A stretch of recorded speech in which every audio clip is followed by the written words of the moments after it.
ಬಂಡೀಪುರ ಅರಣ್ಯದಲ್ಲಿ ಅರಣ್ಯವಾಸಿಗಳಿಗೆ ಆರೋಗ್ಯ ಮೇಳ ಶಿಬಿರ. ಬಂಡೀಪುರ ದಿನಾಂಕ 14-3-2026 ಬಂಡೀಪುರ ಅರಣ್ಯ ಪ್ರದೇಶದಲ್ಲಿ ಅರಣ್ಯವಾಸಿಗಳಿಗಾಗಿ ಆರೋಗ್ಯ ಮೇಳ ಶಿಬಿರವನ್ನು ಆಯೋಜಿಸಲಾಯಿತು.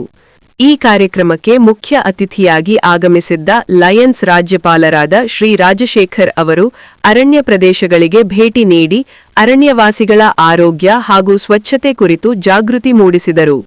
ಈ ವೇಳೆ ಮಾತನಾಡಿದ ಅವರು, ಧ್ವನಿ ಲಯನ್ಸ್ ಕ್ಲಬ್ ಆಫ್ ಚಾಮುಂಡಿ ಹಾಗೂ ಗ್ರೀನ್ ಸಿಟಿ ಲಯನ್ಸ್ ಕ್ಲಬ್ ಸಂಸ್ಥೆಗಳು ಅರಣ್ಯ ಪ್ರದೇಶಗಳಲ್ಲಿ ಆರೋಗ್ಯ ಜಾಗೃತಿ, ಸ್ವಚ್ಛತೆ ಹಾಗೂ ಕಾನೂನು ಅರಿವು ಮೂಡಿಸುವ ನಿಟ್ಟಿನಲ್ಲಿ ನಿರಂತರವಾಗಿ ಕೆಲಸ ಮಾಡುತ್ತಿರುವುದನ್ನು ಪ್ರಶಂಸಿಸಿದರು. ಧ್ವನಿ ಲಯನ್ಸ್ ಕ್ಲಬ್ ಸಹಯೋಗದಲ್ಲಿ ಮೈಸೂರಿನ ಹೆಸರಾಂತ ವಾಸನ್ ಐ ಕೇರ್ ಸಂಸ್ಥೆಯ ವೈದ್ಯರು ಅರಣ್ಯವಾಸಿಗಳಿಗೆ ಉಚಿತವಾಗಿ ಕಣ್ಣಿನ ತಪಾಸಣೆ ನಡೆಸಿದರು.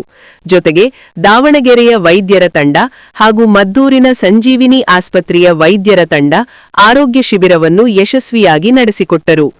ಕಾರ್ಯಕ್ರಮದಲ್ಲಿ ಧ್ವನಿ ಲಯನ್ಸ್ ಕ್ಲಬ್ ಅಧ್ಯಕ್ಷರಾದ ಡಾ ಲೋಹಿತ್, ವಕೀಲರಾದ Shri Devanand, green city club ಅಧ್ಯಕ್ಷರಾದ ಶ್ರೀ ಜಯಪ್ರಕಾಶ್, ಚಾಮುಂಡಿ ಕ್ಲಬ್ನ ಲಯನ್ಸ್ ಶ್ರೀ ಶಿವಾಜಿ, ಶ್ರೀ ಪ್ರೇಮ್ ಕುಮಾರ್, ಶ್ರೀಮತಿ ರಜನಿ ರಾಜ್ ಹಾಗೂ ಶ್ರೀ ಶಶಿಧರ್ ಉಪಸ್ಥಿತರಿದ್ದರು. ಇದೇ ಸಂದರ್ಭದಲ್ಲಿ ಬಂಡೀಪುರ ಅರಣ್ಯ ವಲಯಾಧಿಕಾರಿಯಾದ ನವೀನ್ ಕುಮಾರ್ ಭಾಗವಹಿಸಿ ಕಾರ್ಯಕ್ರಮ ಯಶಸ್ವಿಯಾಗಿ ನಡೆಯಲು ಸಹಕರಿಸಿದರು. ಈ ದಿನ ನಾವು ಬಂಡೀಪುರ ಅರಣ್ಯ ವಲಯದಲ್ಲಿ ನಾವಿದ್ದೇವೆ. ಕಾರಣ ಏನಂದರೆ ಇಲ್ಲಿ ಸಮುದಾಯದ ಕಾಡು ಜನಗಳ ಸಮುದಾಯಕ್ಕೆ ನಾವು ಒಂದು ಆರೋಗ್ಯ ಅರಿವು ಶಿಬಿರವನ್ನು ಏರ್ಪಡಿಸ್ತೀವಿ ಅಂತ ಹೇಳುವಾಗ ನಮ್ಮ ಈ ಅರಣ್ಯ ವಲಯ ಅಧಿಕಾರಿಯಾದ ನವೀನ್ ಸರ್ಗೆ ಕೇಳಿದಾಗ, ಆಯಿತು ಖಂಡಿತ ಬನ್ನಿ ಮೇಡಮ್, ನಮ್ಮ ಸಮುದಾಯಕ್ಕೆ ಅಗತ್ಯವಾಗಿದೆ ಚರ್ಮರೋಗ ತಜ್ಞರು ಬೇಕು, ಮತ್ತೆ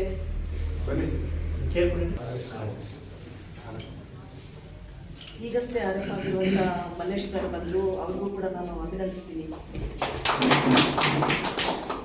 ನಾವು ಇಲ್ಲಿಯ ಜನಗಳಿಗೆ ಆರೋಗ್ಯದ ಅರಿವು ಕುರಿತು ಮೂಡಿಸಬೇಕು ಅನ್ನೋದೇ ನಮ್ಮ ಲಯನ್ಸ್ ಕ್ಲಬ್ಬಿನ ಒಂದು ಅಂಗವಾಗಿದೆ.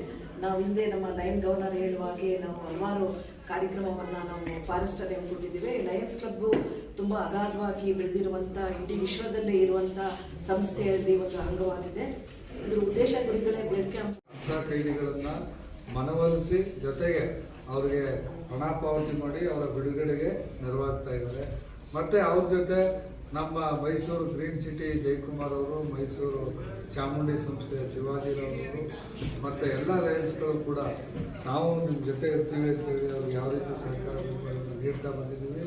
ಅದರಂತೆ ಈ ದಿನ 4ನೇ ಕ್ಯಾಂಪು ಮುತ್ತತ್ತಿ, ಸಿಂಸ ಮತ್ತು ಮಾಂಡೇರಿ ಅರಣ್ಯ ಮತ್ತು ಇವಾಗ ಬಂಡೀಪುರ ಅರಣ್ಯಕ್ಕೆ ಬಂದಿದ್ದೀವಿ.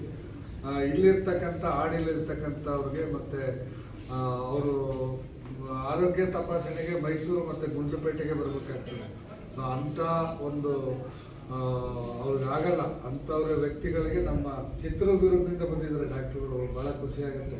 ನಾವು ಮೈಸೂರಿಂದ ಬರೋದೇ ಕಷ್ಟ, ಚಿತ್ರದುರ್ಗ ಎಲ್ಲಿದೆ, ಇಲ್ಲಿಗೆ ಬರಬೇಕು ಕ್ಯಾಂಪ್ಗೆ ಅಂತಂದರೆ ನೋಡಿ ಕಮಿಟ್ಮೆಂಟ್ ಇದೆ. ಜೊತೆಗೆ ನಾವು ಕೆಲಸ ಮಾಡ್ತೀವಿ, ನಿಮ್ಮ ಒಂದು ಆರೋಗ್ಯನೂ ಕೂಡ ಕಾಪಾಡ್ತೀವಿ. ಅವ್ರಿಗೆ ದೇವರೇ ಆರೋಗ್ಯ ಕೊಟ್ಟಿದ್ದಾರೆ ಕಾಡಲ್ಲಿ, ಅವ್ರಿಗೇನೂ ಆಗಲ್ಲ. ಆದರೂ ಕೂಡ ಮಹಿಳೆಯರು ಮತ್ತು ವೃದ್ಧರು ಇರ್ತಾರಲ್ಲ ಅಂಥವ್ರಿಗೆ ಅವಶ್ಯಕತೆ ಇದ್ದೇ ಇರುತ್ತೆ. ನಮ್ಮ ಮಂಡ್ಯ ಜಿಲ್ಲೆಯ ಮಹಿಳಾ ಹಾಗೂ ಮಕ್ಕಳ ಅಧ್ಯಕ್ಷರಾದ ಹಾಗೂ ಧ್ವನಿ ಲಯನ್ಸ್ ಕ್ಲಬ್ನ ಸಂಸ್ಥಾಪಕ ಅಧ್ಯಕ್ಷರಾದ ರಜನಿ ಮೇಡಮ್ ಅವರು ಈ ಕಾರ್ಯಕ್ರಮಕ್ಕೆ ಮೊದಲಿನಿಂದಲೂ ನಮ್ಮ ಡಾಕ್ಟರ್ ವೃಂದದವರು ಆರೋಗ್ಯ ತಪಾಸಣೆ ಎಲ್ಲರೂ ನಡೆಸಬೇಕು ಅಂತ ಹೇಳಿದಾಗ ನಮ್ಮ ಚಿತ್ರದುರ್ಗದಿಂದ ಡಾಕ್ಟರ್ ಮಧು ಅವರು ಬಂದಿದ್ದಾರೆ. ಅವರು ಕೂಡ ಸ್ವಾಗತವನ್ನು ಕೋರುತ್ತೇವೆ. ಈ ಕಾರ್ಯಕ್ರಮಕ್ಕೆ ಕಾನೂನು ಅರಿವನ್ನು ಮೂಡಿಸೋಕ್ಕೆ ನಮ್ಮ KR ಅವರಾದ ದೇವಾನಂದ ಅವರನ್ನು ಕೇಳ್ಕೊಂಡಿದ್ದೀವಿ. ಅವರು ಕೂಡ ಆಗಮಿಸಿದ್ದಾರೆ. ಅವರಿಗೂ ಇದಕ್ಕೆ ಪ್ರಸೂತಿ ತಜ್ಞರಾದ ಡಾಕ್ಟರ್ ದೇವರಾಜ್ ಅವರು ಚಿತ್ರದುರ್ಗದಿಂದ ಬಂದಿದ್ದಾರೆ. ಯಾರು ಸ್ತ್ರೀರೋಗ ಸಮಸ್ಯೆಗಳಿದ್ದರೆ ಅದನ್ನು ತೋರಿಸ್ಕೋಬೋದು. ಅದನ್ನು ಆ ಕಾರ್ಯಕ್ರಮವನ್ನು ನಡೆಸಿಕೊಡ್ತಿರುವಂಥ ಡಾಕ್ಟರ್ ದೇವರಾಜ್ ಅವರಿಗೂ ಸ್ವಾಗತವನ್ನು ಕೋರುತ್ತೇವೆ.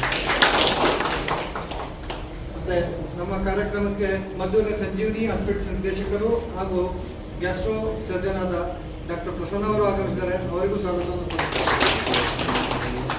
ಮತ್ತು ಇದೇ ಕಾರ್ಯಕ್ರಮಕ್ಕೆ ಈ ದಿನ ನಾಡಿನಿಂದ ಕಾಡಿಗೆ ಅವರು ಒಂದು 4ನೇ ಒಂದು ಕ್ಯಾಂಪ್ ಇದು. ನಮ್ಮ ಜಿಲ್ಲೆಯಿಂದ ಮೈಸೂರು, ಚಾಮರಾಜನಗರ, ಮಂಡ್ಯ ಜಿಲ್ಲೆಗಳನ್ನು ಒಳಗೊಂಡಂತೆ 317 GSC ಲಯನ್ಸ್ ಜಿಲ್ಲೆ ಇದೆ. ಇದರಡಿಯಲ್ಲಿ 97 ಸಂಸ್ಥೆಗಳಿದೆ. 3,000 ಜನ ಸದಸ್ಯರು ನಾವು ಸೇವೆಯ ದೀಕ್ಷೆಯನ್ನು ಪಡೆದು ಸೇವೆಯನ್ನು ಮಾಡ್ತೀವಿ ಅಂತೇಳಿ ಎಲ್ಲಿ ಅವಶ್ಯಕತೆ ಇದೆ ಆ ಜಾಗಗಳಿಗೆ ಹೋಗಿ ನಾವು ಆರೋಗ್ಯ ಶಿಬಿರಗಳಿರ್ಬೋದು, ಶೈಕ್ಷಣಿಕ ಮತ್ತು ಪರಿಸರ ಈ ಥರ ಸೇವಾ ಕಾರ್ಯಕ್ರಮಗಳನ್ನು ಮಾಡ್ತಾ ಬಂದಿದ್ದೀವಿ. ಮೈಸೂರು, ಮಂಡ್ಯ, ಚಾಮರಾಜನಗರ 20 ಲಕ್ಷಕ್ಕೂ ಹೆಚ್ಚು ಜನಸಂಖ್ಯೆ ಇದೆ. ಆದರೂ ಕೂಡ 3,000 ಜನ ಲಯನ್ಸ್ ಸದಸ್ಯರು ಮಾತ್ರ ನಾವು ಸರ್ವಿಸ್ ಮಾಡ್ತಾ ಇದ್ದೀವಿ. ಯಾರು ಅವಶ್ಯಕತೆ ಇದೆ ಅಂಥ ಜನಕ್ಕೆ. ಅದರಲ್ಲೂ ಕೂಡ ನಮ್ಮ ಬಹಳ ವಿಭಿನ್ನವಾದಂಥ ಕಾರ್ಯಕ್ರಮಗಳನ್ನು ನಡೆಸ್ತಾ ಬಂದಿದೆ. ಮಹಿಳೆಯರ ಒಂದು ಹಕ್ಕುಗಳಿಗೆ ಹೋರಾಟ ಇರ್ಬೋದು, ಮಕ್ಕಳುಗಳಿಗೆ ಅವರು ಏನು ಅವರ ಒಂದು ರೈಟ್ಸು ಅದರ ಬಗ್ಗೆ ಹೋರಾಟ, ಮತ್ತು ಬಂದಿಖಾನೆಗಳಲ್ಲಿ ಯಾರು ಆ ಸಶಕ್ತರಿಲ್ಲದೆ ಇರ್ತಾರೆ ಅವ್ರಿಗೆ ಹಣ ಕೊಟ್ಟು ಬಿಡುಗಡೆಗೊಳಿಸ್ತಕ್ಕಂಥದ್ದು ಕೈದಿಗಳಿಗೆ. ಅವರ ಅವಧಿ ಮುಗಿರುತ್ತೆ, ನಂತರ ಅವರಿಗೆ ಹಣ ಪಾವತಿ ಮಾಡಬೇಕು, ಇಷ್ಟು ಹಣ ಅಂತೇಳಿ ಇರುತ್ತೆ. ಅದು ಕೂಡ ಅವ್ರ ಕೈಲಿ ಆಗಲ್ಲ. ಅಂಥ ಸಂದರ್ಭದಲ್ಲಿ ನಮ್ಮ ರಜನಿರಾಜ್ ಒಂದು ವೈದ್ಯರ ತಂಡನೇ ಕೂಡ ಬಂದಿದೆ.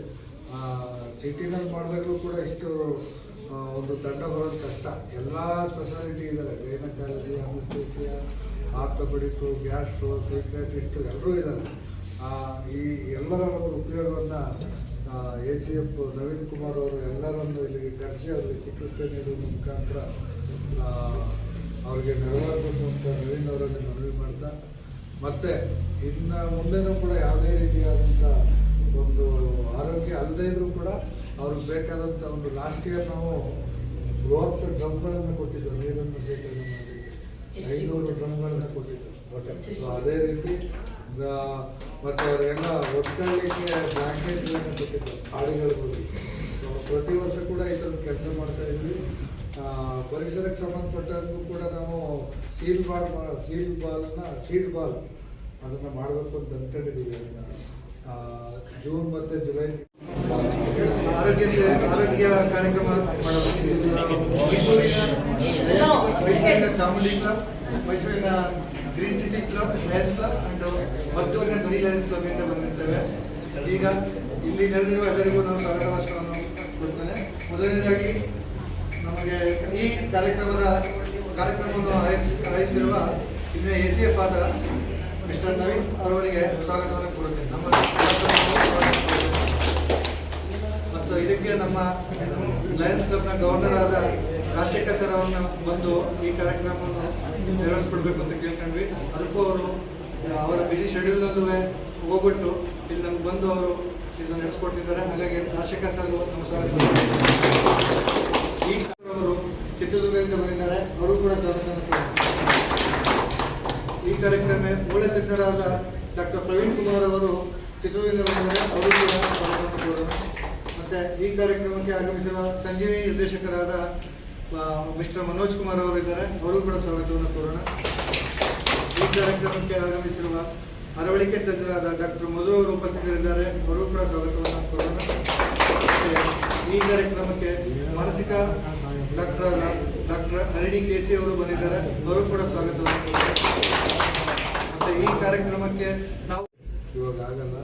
ಸೊ ಈ ರೀತಿ ಅನೇಕ ಕಾರ್ಯಕ್ರಮ ನಮ್ಮ ಮೈಸೂರು ಭಾಗಕ್ಕೆ ಅರಣ್ಯಗಳು ಭಾಳಷ್ಟಿದೆ.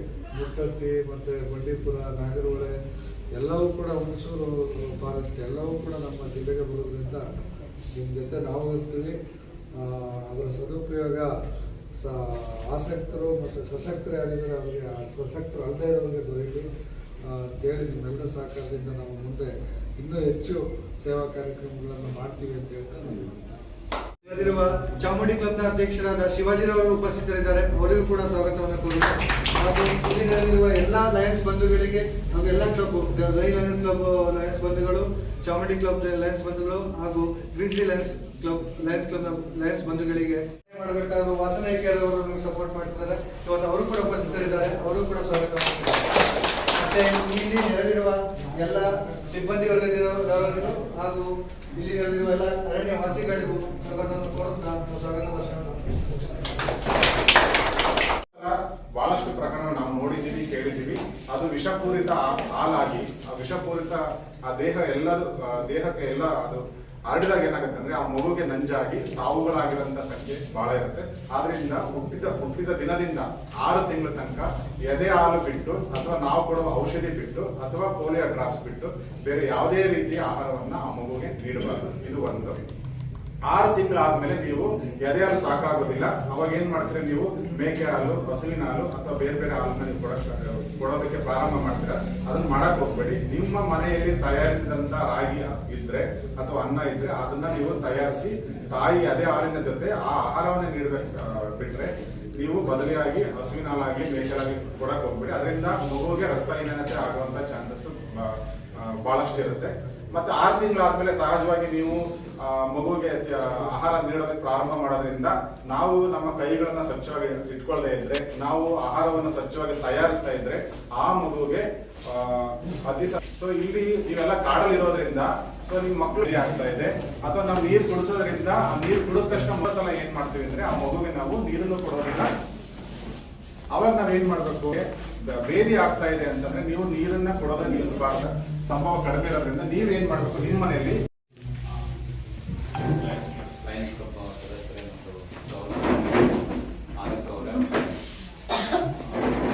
ಮತ್ತು ಪ್ರಸನ್ನ ಎಲ್ಲ ವೈದ್ಯಾಧಿಕಾರಿಗಳ ಮೀಡಿಯಾದವರ ಹಾಗೂ ವಾಸನ ತೇರ ಮತ್ತು ನಮ್ಮೆಲ್ಲ ಬಂಡೀಪುರದ ಗ್ರಾಮಸ್ಥರೇ, ನಾನು ಆರ್ಥೋಪೆಡಿಕ್ ಸರ್ಜನ್ ಚಿತ್ರದುರ್ಗದಿಂದ ಬಂದಿದ್ದೇನೆ. ಇಲ್ಲಿ ಏನಾಗುತ್ತೆ, ಇಷ್ಟುವರೆಗೆ ರೋಹಿತ್ ಅವರು ಹೇಳಿದ್ದು ತುಂಬ ಇನ್ಫಾರ್ಮೇಟಿವ್ ಇತ್ತು ನಿಮಗೆ. ಅಂದರೆ ಕಾಡಿನಲ್ಲಿ ಸಾಮಾನ್ಯ ನೀವು ಅಟ್ಯಾಕಿಗೆ ಒಳಗಾಗೋದು, ಯಾವುದೋ ಒಂದು ನಾಯಿ ಕಚ್ಚೋದು ಅಥವಾ ಜಿಂಕೆ ಕಚ್ಚೋದು ಅಥವಾ ಹುಲಿ ಕಚ್ಚೋದು, ಎಲ್ಲದ್ರ ಬಗ್ಗೆ ಹೇಳಿದ್ದಾರೆ. ಹಾವು ಕಚ್ಚೋದು, ಚೇಳು ಕಚ್ಚೋದು, ಪ್ರತಿಯೊಂದು ಡೇಂಜರಸ್ ನಿಮಗೆ. ಅದನ್ನು ನೀವು ಪ್ರಾಪರಾಗಿ ಕೇಳಿಸ್ಕೊಂಡಿದ್ದೀರ ಅಂದ್ಕೊಂಡಿದ್ದೀನಿ. ಹಾಗೆ ಇನ್ನೊಂದು ಮೇಡಮ್ ಅವರು ನಿಮಗೆ ಮಾನಸಿಕ ಆರೋಗ್ಯದ ಬಗ್ಗೆ ಏನೇನು ನಾವು ಈಗ 11 ಸ್ಕೆಚ್ ಹೇಳ್ತಾರೆ. ಈಗ ನಿಮ್ಮ ಆಸ್ತಿನ ಬೇರೆಯವ್ರಿಗೆ ಮಾರಾಟ ಮಾಡ್ಬೇಕಾದ್ರೆ 11 ಸ್ಕೆಚ್.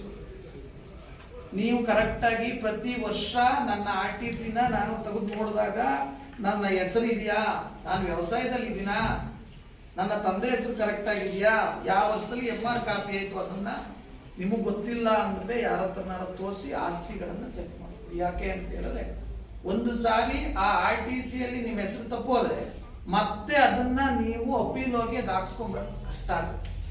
ಪ್ರತಿ ವರ್ಷ ನಿಮ್ಮ RTC ಆಗಿರ್ಬೋದು, ನಿಮ್ಮ ಮನೆಯ ಖಾತೆ ಆಗಿರ್ಬೋದು, ಕಂದಾಯವನ್ನ ಕಟ್ಕೊಂಡು ಡಾಕ್ಯುಮೆಂಟ್ಸ್ಗಳನ್ನ ರೆಡಿ ಮಾಡಿಸ್ಬೋದು. ನಿಮ್ಗೆ ಏನಾದ್ರೂ ನಿಮ್ಮ ಮುತ್ತಾತನ ಹೆಸರಲ್ಲಿದ್ರೆ ಭೌತಿಕ ಖಾತೆ ಆಂದೋಲನ ಅಂತ ನಡೀತಾ ಇದೆ. ಮೊದಲು ನಿಮ್ಮ ಖಾತೆಯನ್ನ ಸುಭದ್ರಪಡಿಸ್ಕೊಳ್ಳಿ ನಿಮ್ಮ ಆಸ್ತಿ. 2, 3ನೇದು ಜನನ ಮರಣ ಪ್ರಮಾಣ ಪತ್ರ.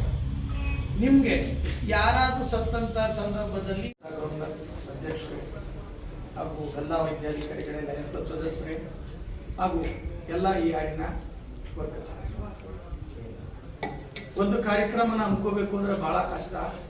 ಅದನ್ನ ಈ ಹಾಡಿಯಲ್ಲಿ ಎಲ್ಲಾನು ಎಳೆ ತರೋದು ಅನ್ನೋದು ಇನ್ನೂ ತುಂಬಾ ಕಷ್ಟ. ಅದನ್ನ ಯಶಸ್ವಿಯಾಗಿ ಮಾಡ್ತಿದೀವಿ ಅಂತ ಅನ್ಕೊಂಡಿದ್ದೀನಿ. ಒಂದು ಹೆಚ್ಚಿನದಾಗಿ ಕಾನೂನು ಬಗ್ಗೆ ಅರಿವು ಅಂತ ಹೇಳಲಿಕ್ಕೆ, ಕಾನೂನು ಬೃಹದ್ವಾಗಿದೆ. ತೀರಾ ಇಂಪಾರ್ಟೆಂಟ್ ಇರ್ತಕ್ಕಂಥದ್ದು ನಿಮ್ಮಲ್ಲಿ 2ರಿಂದ 3 ನಿಮ್ಗೆ ಹೇಳಲಿಕ್ಕೆ ಇಷ್ಟಪಡ್ತೀನಿ. ಒಂದು, ನಿಮ್ಮ ಹತ್ರ ಎಲ್ಲ ವೆಹಿಕಲ್ಸ್ ಇದೆ ಅಲ್ವಾ? ವೆಹಿಕಲ್ಸ್ ಇದೆಯಾ? ಎಷ್ಟು ಜನ DL ಮಾಡಿಸಿದ್ರಿ? ಕೆಲ ಜನ ಹತ್ರ ಇಲ್ಲ. ಎಷ್ಟು ಜನ ಹತ್ರ ಓನ್ ವೆಹಿಕಲ್ಸ್ ಇದೆ? ಇನ್ಸೂರೆನ್ಸ್ ಮಾಡೋ ತಪ್ಪೇನು ಅಂದ್ರೆ, ಮೋಟಾರ್ ವೆಹಿಕಲ್ ಆಕ್ಟ್ ಪ್ರಕಾರ ಎಲ್ಲರೂ ಕೂಡ DL ಇಟ್ಕೊಂಡು ಎಲ್ಲಾ ವೆಹಿಕಲ್ಗಳಿಗೆ ಮೊದಲು ಇನ್ಸೂರೆನ್ಸ್ ಮಾಡಿಸಿ. ನಿಮ್ಗೆ ಗೊತ್ತು, ನಿಮ್ಮಲ್ಲಿ ಯಾರೇ ಗರ್ಭಿಣಿ ಆದ್ರೂ ಕೂಡ ಮನೆಯಲ್ಲಿ ಯಾರು ಕೂಡ ಅವರಿಗೆ ಡೆಲಿವರಿ ಮಾಡಿಸ್ಬೇಡಿ, ಅಂದ್ರೆ ಹೆರಿಗೆ ಮಾಡಿಸ್ಬೇಡಿ. ಸರ್ಕಾರಿ ಇಲ್ಲಿ ಮನೆಯಲ್ಲೇ ಡೆಲಿವರಿ ಆಗುತ್ತಾ? ಎಲ್ಲಿ ಕರ್ಕೊಂಡು ಹೋಗ್ತೀರಾ ನೀವು? ಎಲ್ಲರೂ ಹಾಸ್ಪಿಟಲ್, ಒಂದು ಕೂಡ ಮನೇಲಿ ಆಗ್ತಾ ಇಲ್ಲ. ಈಗ ಮೊದಲಾಗ್ತೈತಿ, ಇವಾಗ ಯಾರು ಮಾಡೋದು? ಕರ್ಕೊಂಡು ಹೋಗಿ ಅಲ್ಲಿ ಉಚಿತವಾಗಿ ಅವ್ರ ಹೆರಿಗೆ ಆಗುತ್ತೆ. ಸೊ ನನ್ನ ಉದ್ದೇಶ ಅಂದ್ರೆ ಹೆರಿಗೆ ಆದ ತಕ್ಷಣ ಸಾಕಷ್ಟು ಕಡೆ ಒಂದು ತಪ್ಪು ಸಂಪ್ರದಾಯ ಆರಾಧನೆ ಮಾಡ್ತಿರ್ತಾರೆ, ಅದನ್ನ ಅನುಸರಿಸ್ತಾ ಇರ್ತಾರೆ. ಏನಂದ್ರೆ ಹುಟ್ಟಿದ ತಕ್ಷಣ ನಮಗೆ ಬಹಳ ಇಂಪಾರ್ಟೆಂಟ್. ಆ ಮಗು ಅದಾದ್ಮೇಲೆ ಆ 1 ಗಂಟೆ ಒಳಗೆ ನಾವು ಆ ಮಗುಗೆ ತಾಯಿ ಎದೆಯನ್ನ ಕುಡಿಸ್ಬೇಕು. ಇದನ್ನ ನಾವು ಗೋಲ್ಡನ್ ಅವರ್ ಅಂತ ಹೇಳ್ತೀವಿ. ಯಾಕೆಂದ್ರೆ ಆ ಟೈಮಲ್ಲಿ ಬರುವಂತ ಆಹಾರ ಏನಿದೆ, ಅದು ಹಾಲು ಏನಿದೆ, ಅದು ಅಮೃತಕ್ಕೆ ಸಮಾನ ಅಂತ ನಾವು ಭಾವಿಸ್ತೀವಿ. ಹಂಗೆ ಹುಟ್ಟಿದ ತಕ್ಷಣ ಪ್ರತಿಯೊಬ್ಬರು ಕೂಡ ನಿಮ್ಮ ಸಂಪ್ರದಾಯಗಳು ಏನೇ ಇರಲಿ, ಯಾಕೆಂದ್ರೆ ಬಹಳಷ್ಟು ಕಡೆ ಏನ್ ನಡೀತಾ ಇರುತ್ತೆ ಅಂದ್ರೆ ಹುಟ್ಟಿದ ತಕ್ಷಣ ಅವರಿಗೆ ಸಕ್ಕರೆ ಹಾಲು ಹಾಕುವಂಥದ್ದು, ಬೆಲ್ಲದ ಹಾಲು ಹಾಕುವಂಥದ್ದು ಅಥವಾ ಜೇನುತುಪ್ಪ ತಿನ್ನಿಸುವಂಥದ್ದು. ಇದನ್ನ ನೀವು ಎಲ್ಲರಿಗೂ ನಮಸ್ಕಾರ. ನನ್ನನ್ನು ರಜನಿಬಾಮ್ ಅವರು ಫೋನಲ್ಲಿ ಕಾಂಟ್ಯಾಕ್ಟ್ ಮಾಡಿದ್ರು. ನವೀನ್ ಸರ್, ಈ ಥರ ನಿಮ್ಮ ನಂಬರ್ ನಾನು ಕಲೆಕ್ಟ್ ಮಾಡಿಕೊಂಡೆ, ನಿಮ್ಮ ಬಂಡೀಪುರಕ್ಕೆ ನಮ್ಮ ಲಯನ್ಸ್ ಮತ್ತು ಈ ಥರ ಸಂಸ್ಥೆಗಳಿಂದ ಒಂದು ಆರೋಗ್ಯ ತಪಾಸಣೆ ಮತ್ತು ಒಂದು ಕಾನೂನು ಅರಿವು ಕಾರ್ಯಕ್ರಮ ಮಾಡಬೇಕು ಅಂತ ಅಂದ್ಕೊಂಡು ಸುಮಾರು ಒಂದು ತಿಂಗಳಾಯ್ತೇನಪ್ಪ ನಾವಿಬ್ಬರು ಫೋನಲ್ಲಿ ಡಿಸ್ಕಸ್ ಮಾಡ್ತಾ. ಹಾಗಾಗಿ ಇವತ್ತು ಮ್ಯಾಮ್ ಅವರು ಮತ್ತು ಲಯನ್ಸ್ ಗವರ್ನರು ಮತ್ತು ಡಾಕ್ಟರ್ಸ್ಗಳು ಎಲ್ಲರೂ ಒಂದು ಬಂಡೀಪುರಕ್ಕೆ ಬಂದಿದ್ದೀರಾ. ಪ್ರಥಮವಾಗಿ ನಿಮಗೆಲ್ಲರೂ ಬಂಡೀಪುರದ ಪರವಾಗಿ ಸ್ವಾಗತವನ್ನು ಬಯಸ್ತೇನೆ. ಹಾಗೆ ನಮ್ಮಲ್ಲಿ ಏನು ಅಂತಂದರೆ ಎಲ್ಲ ಟ್ರೈಬ್ಸ್ ಪೀಪಲ್ಸೇ ಜಾಸ್ತಿ ಇರೋದ್ರಿಂದ ಅವರಿಗೆ ಆರೋಗ್ಯದ ಬಗ್ಗೆ ಅಷ್ಟು ಕಾಳಜಿ ಕಮ್ಮಿ. ಎಲ್ಲರೂ ದೇವರು ಅದು ಇದು ಅಂತ ಅಂದ್ಕೊಂಡೆ ಜಾಸ್ತಿ ಇದು ಮಾಡ್ತಾರೆ. ಹಾಗಾಗಿ ಅವರ ಮನವೊಲಿಸ್ಬಿಟ್ಟು ಇಲ್ಲಪ್ಪ ಈ ಥರ ಇದೆ, ಡಾಕ್ಟರ್ಗಳು ಬರ್ತಾರೆ, ಆಮೇಲೆ 100% ನಿಲ್ಲಿಸ್ಬಿಡಿ ಅಂತ ಹೇಳಕ್ಕಾಗಲ್ಲ. ಬಟ್ ಯಾವುದು ಅತಿ ಆಗಬಾರ್ದು ಅಲ್ವಾ? ಅತಿ ಆದರೆ ಅಮೃತನೂ ವಿಷ ಆಗುತ್ತೆ. ಈ ರೀತಿಯಾಗಿ ಇನ್ನೊಂದು ಕೆಲವೊಂದು ಸೊಪ್ಪುಗಳನ್ನ ತಗೊಂಡು ಸೇದುವಂಥದ್ದು ಒಂದು ರೂಲ್ ಇದೆ. ಕೆನಬಿಸ್ ಅನ್ಬೋದು, ಗಾಂಜಾ ಅನ್ಬೋದು. ಅದು ಎಷ್ಟು ಕೆಟ್ಟದಂದ್ರೆ ಕೆಲವ್ರಿಗೆ ಅದು ಮಾನಸಿಕ ಕಾಯಿಲೆ ಆಗ್ಬೋದು. ಸೈಕೋಸಿಸ್ ಅಂತ ಹೇಳ್ತೀವಿ, ಭ್ರಮೆಗಳು, ಭ್ರಾಂತಿಗಳು, ಒಬ್ಬೊಬ್ಬರೇ ಮಾತಾಡೋದು, ಕಣ್ಣಿಗೇನೋ ಕಾಣಿಸೋದು, ಈ ಥರ ಎಲ್ಲ ಕಾಯಿಲೆ ಬಂದರೆ ಅವರು ಸಾಯೋವರೆಗೂ ನಾವು ಅವ್ರಿಗೆ ಮಾತ್ರೆ ಕೊಡಬೇಕಾಗುತ್ತೆ. ಅದು ಎಲ್ಲನೂ ಒಂದು ಇತಿಮಿತಿಯಲ್ಲಿ ಇರಬೇಕಾಗುತ್ತೆ. ಇದು ಸೊಪ್ಪು ಸೇದೋದು ಕಂಪ್ಲೀಟ್ ಆಗಿ ನಿಲ್ಲಿಸಬೇಕಾಗುತ್ತೆ, ಅದು ಒಳ್ಳೆಯದು.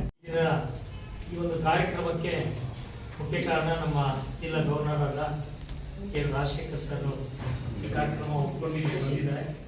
ಇದಕ್ಕೆ ನಮ್ಮ ಮದ್ದೂರು ಧ್ವನಿ ಸಂಸ್ಥೆಯ ಸಂಸ್ಥಾಪಕ ಅಧ್ಯಕ್ಷರಾದ ರಜನಿ ರಾಜರವರು ಮತ್ತು ಅವರ ಊರಿನ ತಂಡ ಬಹಳಷ್ಟು ದಿನಗಳಿಂದ ಕೆಲಸ ಮಾಡಿ ಎಲ್ಲ ಇಷ್ಟು ವೈದ್ಯರುಗಳನ್ನ ಭೇಟಿ ಮಾಡಿ ಅವ್ರನ್ನೆಲ್ಲ ಒಂದು ದಿನವನ್ನ ಫಿಕ್ಸ್ ಮಾಡಿ ಆ ದಿನ Lions club of Mysuru green city ಮತ್ತು ಲಯನ್ಸ್ ಕ್ಲಬ್ ಆಫ್ ಮೈಸೂರು ಕಾಮಿಡಿಯನ್ನ ಎರಡು ಕ್ಲಬ್ ಜೊತೆಗೂಡಿ ನಿಮ್ಗಳಿಗೆ ಆರೋಗ್ಯ ತಪಾಸಣೆ ಜೊತೆಗೆ ಅದನ್ನ ಸಹ ಚೆಕ್ ಮಾಡಿಸ್ಕೊಳ್ಳೋದು, ಜೊತೆಗೆ ಎಲ್ಲಾ ವಿಧವಾದದ್ದು ಕಾಯಿಲೆಗಳು ಏನೇ ಇದ್ರು ಆರ್ಥೋಪೆಡಿಕ್ ಇರ್ಬೋದು ಮತ್ತೆ ಬೇರೆ ವಿಧವಾದ ಎಲ್ಲ ನಮ್ಮ ಡಾಕ್ಟರ್ಗಳು ಆಲ್ರೆಡಿ ಹೇಳಿದ್ದಾರೆ. ಈ ಒಂದು ಕಾರ್ಯಕ್ರಮ ಮೇಜರ್ ಕೈ ಕಾಲು ಬಹಳ ಸದೃಢ. ಸೊ ಯಾವುದೇ ರೀತಿ ನೆಗ್ಲೆಕ್ಟ್ ಮಾಡ್ದಲೆ, ಮಣ್ಣು ಹಾಕಿ ಅಂಗ ಬಿಡದಲೆ, ಸುಣ್ಣ ಹಾಕಿ ಅಂಗ ಬಿಡದಲೆ ನೀವು ಚೆನ್ನಾಗಿ ವಾಶ್ ಮಾಡಿಬಿಟ್ಟು ಹತ್ತಿರದ ಆಸ್ಪತ್ರೆಗೆ ಬಂದು ಚಿಕಿತ್ಸೆ ಪಡ್ಬೇಕು. ಅದೇ ರೀತಿ ಯಾವುದೇ ರೀತಿ ನೀವು ಕಾಡಿನಲ್ಲಿ ಇದರಿಂದ ವಾಸವಾಗಿರೋದ್ರಿಂದ ಕಾಡು ಪ್ರಾಣಿಗಳು ಏನೇ ಕಚ್ಚಿದ್ರು ಕೂಡ, ಸೊ ನವಿಲು, ಜಿಂಕೆ, ಆನೆ ಅಥವಾ ಮಂಗ ಈ ಥರದ ಕಾಡು ಪ್ರಾಣಿಗಳು ಯಾವುದೇ ಕಾಡು ಪ್ರಾಣಿಗಳು ಕಚ್ಚಿ ಗಾಯ ಆದ್ರೂ ಕೂಡ ಆ ಗಾಯನ ಚೆನ್ನಾಗಿ ವಾಶ್ ಮಾಡ್ಕೋಬೇಕು. ಏನು ಹೇಳಿದ್ರೆ ಅದೇ ರೀತಿ ಗಾಯನ ಮುಟ್ಲಿನಂಗೆ ಕವರ್ ಕಟ್ಕೊಂಡು ಒಂದು 15 ಮಿನಿಟ್ಸು ಚೆನ್ನಾಗಿ ವಾಶ್ ಮಾಡ್ಕೋಬೇಕು. ಸೋಪ್ ತಗೊಂಡು, ಒಂದು ಹೊಸ ಸೋಪ್ ತಗೊಂಡು, ಮತ್ತು ಹತ್ತಿರದ ಆಸ್ಪತ್ರೆಗೆ ಹೋಗಿ ಯಾವುದೇ ರೀತಿ ನಿಮ್ಮ ಆರೋಗ್ಯವನ್ನ ದಯವಿಟ್ಟು ಕಾಪಾಡ್ಕೊಳ್ಳಿ ಅಂತ ಹೇಳ್ತಾ ನಮ್ಮ ಈ ಒಂದು ಕಾರ್ಯಕ್ರಮಕ್ಕೆ ಆಗಮಿಸಲಿಕ್ಕೆ ನಮ್ಮ ನವೀನ್ ಸರ್ ಅವರು ಒಪ್ಪಿ ನಿಮಗಳ ಒಂದು ಯೋಗಕ್ಷೇಮಕ್ಕೆ ಅವರು ಸಹ ಸಹಕಾರಿಯಾಗಿದ್ದಾರೆ. ಹಾಗಾಗಿ ಅವ್ರಿಗೆ ನಾವು ಮುಖ್ಯವಾಗಿ ಧನ್ಯವಾದ ಹೇಳಬೇಕು. ಇಷ್ಟೊಂದು ಸಮಯವನ್ನ ಯಾಕೆ ತಗೊಂಡಿದ್ದೀವಿ, ನಿಮ್ಮಗಳ ಒಂದು ಆರೋಗ್ಯಕ್ಕೋಸ್ಕರ. ಹಾಗಾಗಿ ಎಲ್ಲರೂ ನಮ್ಮ ವೈದ್ಯರ ತಂಡ ಏನು ಇವತ್ತು ನಿಮಗೆ ಒಂದು ಸಲಹೆಯನ್ನು ಕೊಟ್ಟಿದ್ದಾರೆ, ಆ ಸಲಹೆಯನ್ನ ನೀವು ಕಾಪಾಡ್ಕೊಳ್ಳಿ, ಅದನ್ನು ಉಪಯೋಗಿಸ್ಕೊಳ್ಳಿ. ಈಗ ಐ ಕೇರ್ ಇಂದ ಅಂದ್ರೆ ವಾಸನ್ನ ಐ ಕೇರ್ ಅವ್ರು ಬಂದಿದ್ದಾರೆ. ಅವರು ನಿಮ್ಮ ಕಣ್ಣಿನ ತಪಾಸಣೆ ಮಾಡಿ ಅದಕ್ಕೇನಾದ್ರು ದೂರದೃಷ್ಟಿ ಪ್ರಾಬ್ಲಮ್ ಇದೆಯೋ ಅಥವಾ ಹತ್ತಿರ ದೃಷ್ಟಿ ಪ್ರಾಬ್ಲಮ್ ಇದೆಯೋ ಅದನ್ನ ಅವ್ರು ಹೇಳ್ತಾರೆ. ದಯವಿಟ್ಟು ಅಲ್ಲಿ ಬಂದು ಹೋಗಿದ್ರೆ ಬಿಟ್ಬಿಡಿ ಅಂತ ಯಾವುದನ್ನು ಮಾತ್ರ ಕಡೆಗಣಿಸ್ಬೇಡಿ. ಎಲ್ಲ ಉಪಯೋಗನ ಪಡ್ಕೊಳ್ಳಿ ಅಂತ ಹೇಳ್ತಾ ನಾನು Lions club of Mysuru green ಸಿಟಿಯ ಅಧ್ಯಕ್ಷ ಲಯನ್ ಜಯಕುಮಾರ್ ಜೊತೆಗೆ ನಾವು ಹಂಗರ್ ಪ್ರೋಗ್ರಾಮ್ ಮಾಡ್ತೀವಿ ಮೈಸೂರಲ್ಲಿ. ಹಸಿದವರಿಗೆ ಊಟ ಅಂತ ಕೊಡ್ತಾ ಇದ್ದೀವಿ ನಾವು. JSS ಅಲ್ಲಿ ಡೆಫ್ ಡೆಮೋ ಅವ್ರು ಏನೂ ಇಲ್ಲ, ಅವರಿಗೆ ಸತತವಾಗಿ ತೊಂದರೆ ಅನ್ನೋದೇ ಒಂದು ಕಾಯಿಲೆ. ಇಲ್ಲ ಮಕ್ಕಳು ಹೆಚ್ಚಾಗಿ ಚೇಷ್ಟೆ ಮಾಡ್ತಾರೆ, ಒಂದ್ ಕಡೆ ಕುತ್ಕೊಳ್ಳಲ್ಲ, ತುಂಬಾ ಹೈಪರ್ ಆಕ್ಟಿವ್ ಅಂತ ನಾವು ಹೇಳ್ತೀವಿ. ಆ ತರ ಮಕ್ಕಳಿದ್ದವ್ರಿಗೆ ನೀವು ಕರ್ಕೊಂಡ್ಬಂದು ಸಿಟಿ ಕರ್ಕೊಂಡ್ಬಂದು ಡಾಕ್ಟರ್ಗೆ ತೋರಿಸೋದು, ಮಾತ್ರೆಗಳೆಲ್ಲ ಹಾಕಿ ಅದನ್ನ ಸರಿ ಮಾಡ್ಬೋದು. ಅವ್ನಿಗೆ ಬುದ್ಧಿಶಕ್ತಿ ಚೆನ್ನಾಗಿರುತ್ತೆ, ಗಮನ ಕೊಡೋಕ್ಕಾಗಲ್ಲ, ತೀರ್ಪೆ ಜಾಸ್ತಿ ಅಂತ ಹೇಳ್ಬಿಟ್ಟು ಅವ್ನು ಓದೋದೇ ಇಲ್ಲ, ಮುಂದಕ್ಕೆ ಬರೋದೇ ಇಲ್ಲ. ಅದಕ್ಕೆ ನಾವು ಮಾತ್ರೆ ಹಾಕಿದಾಗ ಓದಿ ವಿದ್ಯಾಭ್ಯಾಸ ಕೂಡ ಮುಂದುವರಿಸ್ಕೊಂಡು ಹೋಗ್ಬೋದು. ಇನ್ನು ಕೆಲವ್ರಿಗೆ ಮರ್ತು ಹೋಗುತ್ತೆ ಮರವಿನ ಕಾಯಿಲೆ. 60 ಆಯ್ತು, ಒಂದು 55 ವರ್ಷ ಆಯ್ತು ಅಂದಾಗ ಮರವಿನ ಕಾಯಿಲೆ ಕಾಣಿಸ್ಕೋಬಹುದು ನಿಮ್ಮ ತಂದೆ ತಾಯಿಲಿ ಸುತ್ತಮುತ್ತಲಿರೋರಿಗೆ, ಅದು ಕೂಡ ಚಿಕಿತ್ಸೆ ಇದೆ. ಇನ್ನು ಈ ತರ ಮರ್ತೋಗೋದು ವಯಸ್ಕರಲ್ಲಿ 20 ವರ್ಷ 30 ವರ್ಷ 35 40 ವರ್ಷದಲ್ಲಿ ಕಾಣಿಸ್ಕೋಬಹುದು. ಅದು ಮರವಿನ ಕಾಯಿಲೆ ಆಗಲ್ಲ, ಅವ್ರಿಗೆ ಬೇರೆ ಇನ್ನೇನೋ ಕಾಯಿಲೆ ಇರುತ್ತೆ, ಖಿನ್ನತೆ, ಡಿಪ್ರೆಷನ್ ಅಂತ ನಾವು ಹೇಳ್ತೀವಿ. ಆ ತರ ಇದ್ದಾಗ ತಗೋಬೇಕು. ಆ 1 ಲೀಟರ್ ತಗೊಂಡು ಅದಕ್ಕೆ ನೀವು 4 ಚಮಚ ಸಕ್ಕರೆ ಹಾಕಿ 1 ಚಮಚ ಉಪ್ಪಾದ್ರೆ ನಾವು ಏನು ನಮ್ಮ ಸರ್ಕಾರಿ ಆಸ್ಪತ್ರೆಯಲ್ಲಿ ORS ಅನ್ನು ಕೊಡ್ತಿದೀವಲ್ಲ ಆ ಪ್ರಮಾಣದಲ್ಲಿ ಅದರಲ್ಲಿ ಉಪ್ಪಿನ ಅಂಶ ಮತ್ತೆ ಸಕ್ಕರೆ ಅಂಶ ಸೇರ್ಕೊಳ್ಳುತ್ತೆ. ನೀವು ಅಂತ ಆಗುವಂತ ಸಾವನ್ನ ನೀವು ತಡೆಗಟ್ಟಬಹುದು. ಆಮೇಲೆ ನೀವು ಇನ್ನೊಂದೇನಂದ್ರೆ ತಾಯಿ ಎದೆ ಹಾಲಿನ ಮಹತ್ವಕ್ಕೆ ಬೇಕು. ಏನ್ ಮಾಡ್ತೀರಾ, ನೀವು 1 ವರ್ಷ ಆದ ತಕ್ಷಣ ತಾಯಿ ಎದೆ ಹಾಲನ್ನ ಕೊಡಿಸೋದನ್ನ ಬಿಡ್ತೀರಾ, ಅದನ್ನ ಮಾಡಕ್ ಹೋಗ್ಬೇಡಿ. ಮಗುವಿನ ಮಿದುಳು ಎಲ್ಲರಂತ ಬುದ್ಧಿವಂತದಿಂದ ಬೆಳವಣಿಗೆ ಆಗ್ಬೇಕು ಅಂದ್ರೆ ಅವರಿಗೆ 2 ವರ್ಷ ತನಕ ಹಾಲನ್ನ ಕೊಡಿಸ್ಬೇಕು. ಮತ್ತೆ ಒಂದು ಮಗುವಿನ ಮತ್ತೆ ಇನ್ನೊಂದು ಮಗು ಹೆರಿಗೆಗೆ ಕನಿಷ್ಠ 3 ವರ್ಷ ಒಂದು ಅವಧಿ ಇದ್ರೆ ಆ ಮಕ್ಕಳು ಕೂಡ ಆರೋಗ್ಯವಾಗಿ ಮತ್ತೆ ಬುದ್ಧಿವಂತರಾಗಿ ಸಮಾಜದಲ್ಲಿ ಕೂಡ ಉತ್ತಮವಾಗಿ ಅವ್ರು ಬಾಳ್ತಾರೆ ಅಂತ ಹೇಳ್ತಾ ಈ ಮಾತಾಡೋಕೆ ಅವಕಾಶ ಮಾಡಿಕೊಡಂತ ಎಲ್ಲರಿಗೂ ಒಂದಿಸ್ತಾ ನಮ್ಮ ಮಾತು. ಜೊತೆಗೆ ಈಗ ಆಯುಷ್ ಅಂತ ಕೇಳಿದ್ರೆ all India speech and hearing ಅಂತ ನಮ್ಮ ಮೈಸೂರಿಗೆ ಇಡೀ ಇಂಡಿಯಾಕ್ಕೆ ಒಂದೇ ಇರೋದು. ಅಲ್ಲಿ ಹೊರಗಡೆಯಿಂದ ಬರ್ತಾರೆ, ಆಂಧ್ರದಿಂದ, ನಮ್ಮ ಕರ್ನಾಟಕ ನಾರ್ತ್, ಧಾರವಾಡ, ಗುಲ್ಬರ್ಗ, ಆಮೇಲೆ ಕೇರಳದಿಂದ ಬರ್ತಾರೆ. ಇವಾಗ ನಮ್ಗೆ ಊಟ ತಿಂಡಿ ತಿನ್ಬೇಕಾದ್ರೆ ಕೇರಳದವ್ರು ಸಿಕ್ಬಿಟ್ರು ನನ್ಗೆ. ಅವ್ರು ನಾನು ಅಲ್ಲಿ ಡೈಲಿ ಊಟ ಬಿಡಿಸಿರೋದು ಹೋಗ್ಬಿಟ್ಟು ನನಗೆ ನಮಸ್ತೆ ಹೇಳಿದ್ರು. ಅವ್ರ ಮಗನಿಗೆ ಕಿವಿ ಕೇಳಲ್ಲ, ಮಾತು ಬರಲ್ಲ, ಅವರು ಸಹ ಬಂದಿದ್ರು. ಇಂಥವ್ರಿಗೆ ನಾವು ಡೈಲಿ ಊಟ ಕೊಡ್ತಾ ಇದ್ವಿ. ಹಾಗಾಗಿ ಲಯನ್ಸ್ ಸಂಸ್ಥೆ ಇಷ್ಟು ಕಾರ್ಯಕ್ರಮ ಮಾಡ್ಕೊಂಡ್ ಬಂದಿದೆ. ಇವತ್ತು ನಿಮ್ಗೆ ಹೆಲ್ಪ್ ಆಗಲಿ ಅಂತ ಬಂದಿದೆ. ದಯವಿಟ್ಟು ಇದೆಲ್ಲ ಉಪಯೋಗಿಸ್ಕೊಳ್ಳಿ ಅಂತ ಹೇಳಿ ನಾನು ಮಾಡ್ತಾ ಅವರು ನಮ್ಮ ಊರು ಕ್ಲಬ್ಬಿನ ಪರವಾಗಿ ಅವರಿಗೆ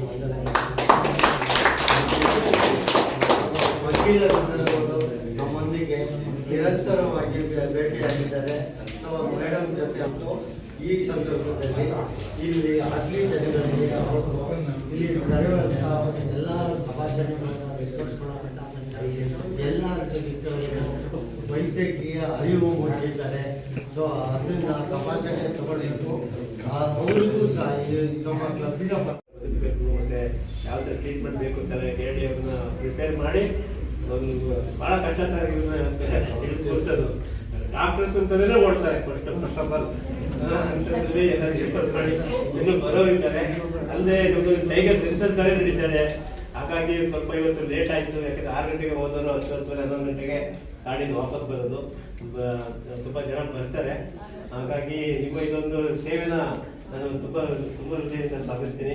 ಇದೇ ಥರ ದೇವರು ನಿಮಗೆ ಇನ್ನೂ ಹೆಚ್ಚಿನ ಒಂದು ಶಕ್ತಿ ಕೊಡಲಿ, ಈ ಸಮಾಜಕ್ಕೆ ಹೆಚ್ಚಿನ ಒಂದು ಕೊಡುಗೆಯನ್ನು ಕೊಡೋದಕ್ಕೆ ಅಂತ ಕೇಳ್ಕೊಳ್ತಾ, ಪ್ರಕೃತಿ ಮಾತೆ ಹಾಗೆ ಶ್ರೀ ಗೋಪಾಲ ಕೃಷ್ಣ ನಿಮಗೆಲ್ಲ ಆಯುರಾರೋಗ್ಯ ಐಶ್ವರ್ಯ ಕೊಟ್ಟು ಕಾಪಾಡಲಿ ಅಂತ ಕೇಳ್ಕೊಳ್ತಾ ಎಲ್ಲರಿಗೂ ಸರಿದೆ. ಹಾಗೆ